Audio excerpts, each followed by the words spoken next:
malinis. Wala ho.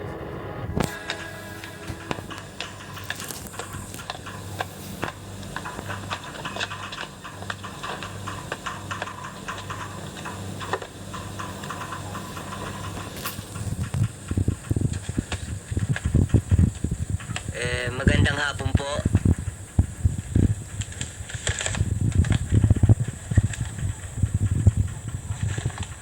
Magandang hapon naman. Bakit? Ito ba yung Reyes Film Academy? Ito nga. Mabuka. Salamat ho. Anong gusto mo? Mag-a-apply ho sana ako ng trabaho eh. Aba, maganda yan, bata. Pinahanga mo. Yan ang gusto ko sa mga kabataan. Binabatang ang kanilang katawan sa pagtatrabaho. Hindi sila paasasa lang sa kanilang magulang. Maganda yan. Salamat ho. May asawa ka na ba? Wala pa ho. Magaling. Para kung sakaling magkasawa ka, ay alam mo na kung paano mo sila bubuhayin. Salamat ho.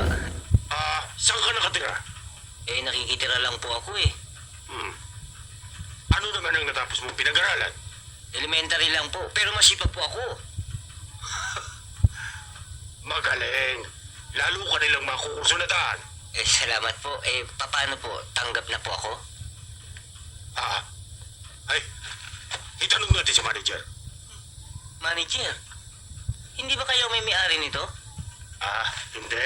Nag-a-apply din ako ng trabaho eh. Masipag din akong katulad mo. Naghahanap din kayo ng trabaho? Oo, Ano naman trabaho ang gusto nyo? kahit na no. Mabuti yan. Binabatak mo ang katawan mo sa malinis na paraan. Oo, May asawa ka na ba? wala pa.